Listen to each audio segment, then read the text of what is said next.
Assalamualaikum warahmatullahi wabarakatuh.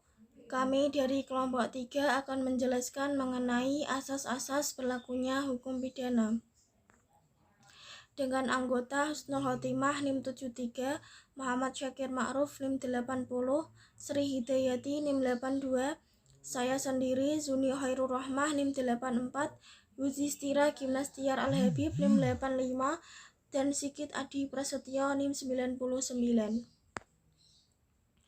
Asas-asas berlakunya hukum pidana dibagi menjadi dua. Yang pertama yaitu asas berlakunya hukum pidana menurut waktu.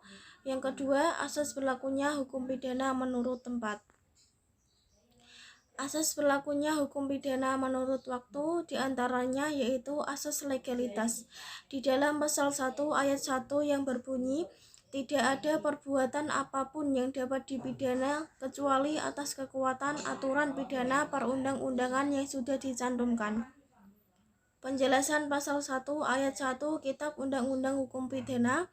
Pasal tersebut mengandung 3 pokok pengertian, yaitu 1. Tidak ada suatu perbuatan yang dapat dipidana atau dihukum apabila perbuatan tersebut tidak diatur dalam suatu peraturan perundang-undangan sebelumnya atau terlebih dahulu. Jadi harus ada aturan yang mengaturnya sebelum orang tersebut melakukan perbuatan.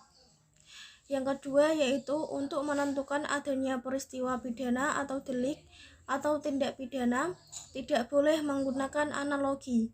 Yang ketiga, peraturan-peraturan hukum pidana atau perundang-undangan tidak boleh berlaku surut.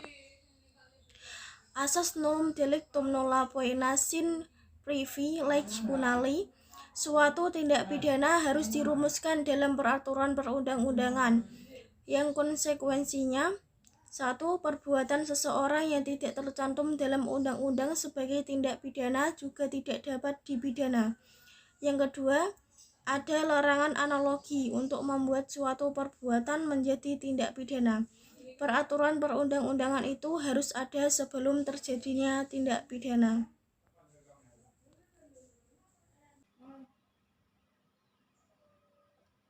Yang selanjutnya yaitu tentang peraturan perundang-undangan itu harus ada sebelum terjadinya tindak pidana. Konsekuensinya, aturan pidana tidak boleh berlaku surut atau retroaktif.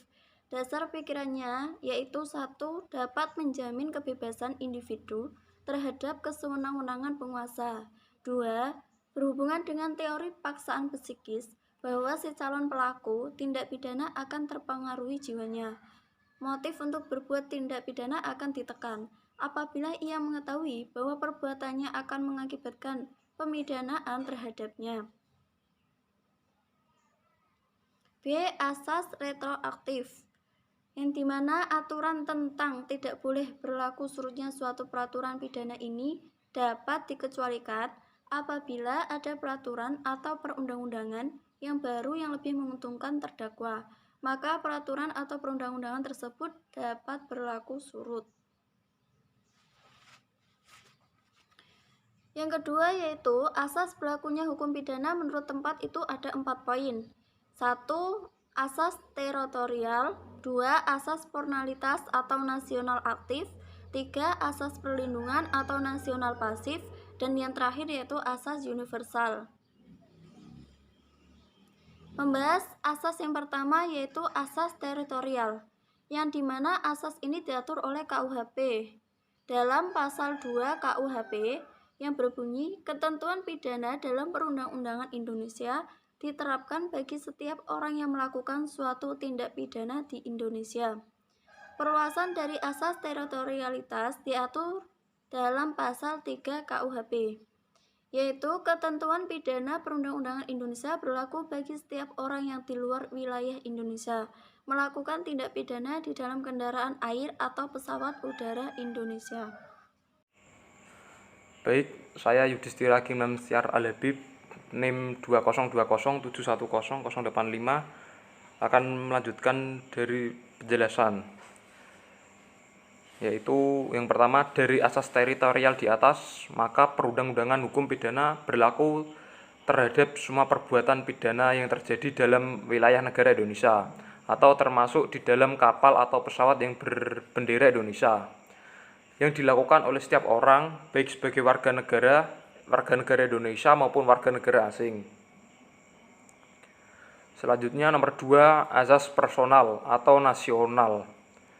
Diatur dalam pasal 5 KUHP yaitu yang pertama, 1. Ketentuan pidana dalam perundang-undangan Indonesia diterapkan bagi warga negara yang di luar Indonesia melakukan salah satu kejahatan yang tersebut dalam bab 1 dan bab 2 buku kedua dan pasal-pasal 160, 161, 240, 279, 450, dan 451.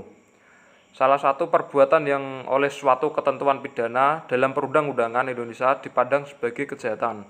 Sedangkan menurut perundang-undangan negara di mana perbuatan itu dilakukan diancam dengan pidana. Lanjutan, penuntutan perkara sebagaimana dimaksud dalam butir 2 dapat dilakukan juga jika terdakwa menjadi warga negara sesudah melakukan perbuatan. Jadi, setiap WNI yang melakukan tindak pidana sebagaimana disebutkan dalam ayat 1 di negara manapun juga dapat dikenai hukum pidana Indonesia. Nomor 3, asas perlindungan atau nasional pasif.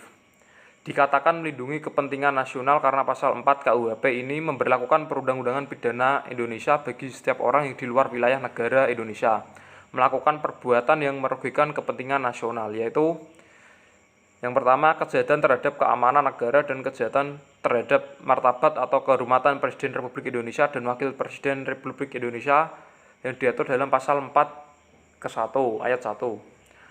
Nomor 2, kejahatan mengenai pemalsuan mata uang atau uang kertas Indonesia atau segel atau materai dan merek yang digunakan oleh pemerintah Indonesia dalam pasal 4 ayat 2.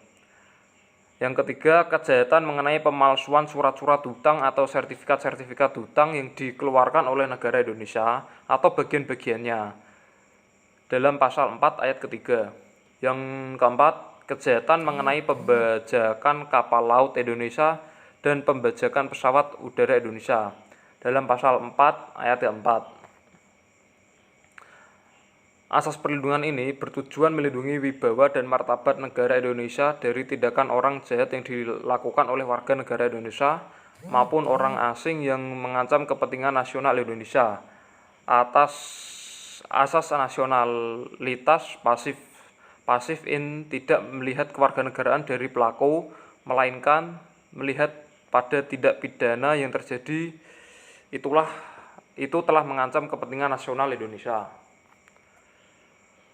Baik, untuk penjelasan selanjutnya bisa disampaikan oleh kelompok yang lainnya. Asas perlindungan ini bertujuan melindungi wibawa dan martabat Indonesia dari tindakan orang jahat yang dilakukan oleh warga negara Indonesia maupun orang asing yang mengancam kepentingan nasional Indonesia. Asas nasionalitas pasif dan ini tidak melihat kewarganegaraan dari pelaku, melainkan melihat pada tindak pidana yang terjadi itu telah mengancam kepentingan nasional Indonesia. 4. Asas universal berlaku pasal 2, 5, dan 8 KUHP dibatasi oleh pengecualian dalam hukum internasional bahwa asas melindungi kepentingan internasional. Asas universal adalah dilandasi pemikiran bahwa setiap negara di dunia wajib turut melaksanakan tata hukum sedunia, hukum internasional.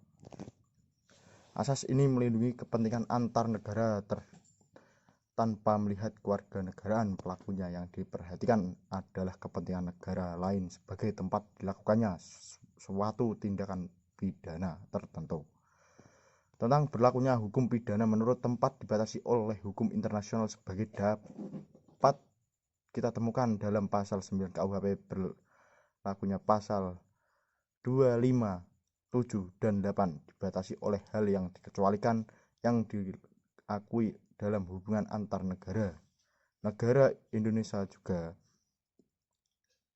merupakan anggota masyarakat internasional. Dengan demikian, negara kita harus turut serta dalam menegakkan hukum-hukum internasional. Jadi dapat dikatakan bahwa berlakunya ketentuan pidana Indonesia dapat dibatasi oleh hukum internasional. Dalam hal ini, hukum suatu negara tidak berlaku bagi seseorang dari negara asing yang menurut hukum internasional diberikan hak eksteritorial, yaitu tidak boleh diganggu-gugat, sehingga ketentuan-ketentuan pidana suatu negara dalam kurung Indonesia tidak berlaku kepadanya, dan seseorang dari negara asing tersebut hanya tunduk pada undang-undang negaranya sendiri. Misalnya seperti kepala negara asing yang berkunjung ke Indonesia, para konsul, pasukan tentara asing, dan lain-lain. Walaupun diberikan hak eksteritorial, bukan berarti mereka dapat bertindak sesuka hatinya di Indonesia. Memang mereka tidak dapat dituntut pidana di Indonesia, namun pelanggaran atau kejahatan yang mereka perbuat dapat diajukan pengaduan kepada pemerintah di negaranya dan dapat dilakukan penuntutan. Ekstradisi atau penyerahan, yaitu bantuan hukum yang bersifat internasional. Dengan bantuan hukum tersebut, maka negara asing yang merasa berhak untuk menuntut seseorang yang berada di negara kita dapat melakukan haknya itu. Demikian sebaliknya, untuk menyerahkan seorang penjahat ke negara lain harus ada persetujuan antar negara-negara yang bersangkutan dan harus ada undang-undang yang mengatur. Locus delicti. Ada 3 teori untuk menentukan tempat terjadinya tindak pidana, yaitu 1. Teori perbuatan material, 2. Teori bekerjanya alat atau instrumen, 3. Teori akibat. Baik, saya akan menjelaskan materi selanjutnya yang membahas tentang teori untuk menentukan di mana tempat terjadinya suatu tindak pidana. Di sini ada 3 teori. Yang pertama teori perbuatan material, yang kedua teori bekerjanya alat atau instrumen, dan yang ketiga yaitu teori akibat. Penjelasan teori perbuatan material. Dalam teori ini, untuk menentukan tempat kejadian difokuskan pada tempat di mana pelaku ketika melakukan tindak pidana dan unsur-unsur tindak pidana pada saat itu sudah sempurna. Contohnya, A yang melakukan pencurian dalam pasal 362 KUHP di sebuah toko B, maka tempat pencuriannya adalah di mana A melakukan dan menyelesaikan perbuatan mencurinya, yakni di toko B. 2. Teori bekerjanya alat atau instrumen. Dalam teori ini, untuk menentukan tempat kejadian adalah tempat di mana alat yang digunakan bekerja dan tempat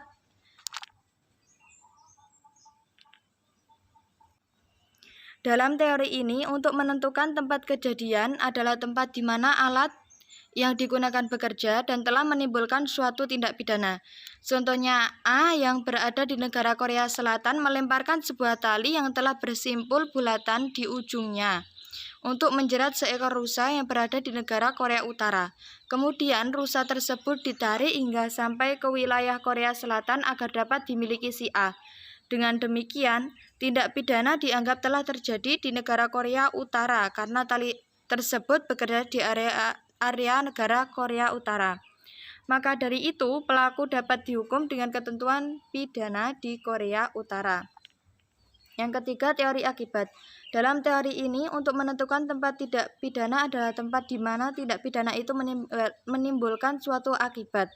Contohnya, jika A yang berada di Indonesia mengirimkan minuman yang beracun kepada B yang berada di Malaysia, di mana minuman tersebut mengakibatkan kematian bagi si B, maka yang dianggap tempat terjadinya kejahatan tersebut adalah Malaysia, tempatnya si B itu. Sekian video dari kelompok 3. Mohon maaf jika ada kesalahan dalam membuat video. Terima kasih sudah menonton. Wassalamualaikum warahmatullahi wabarakatuh.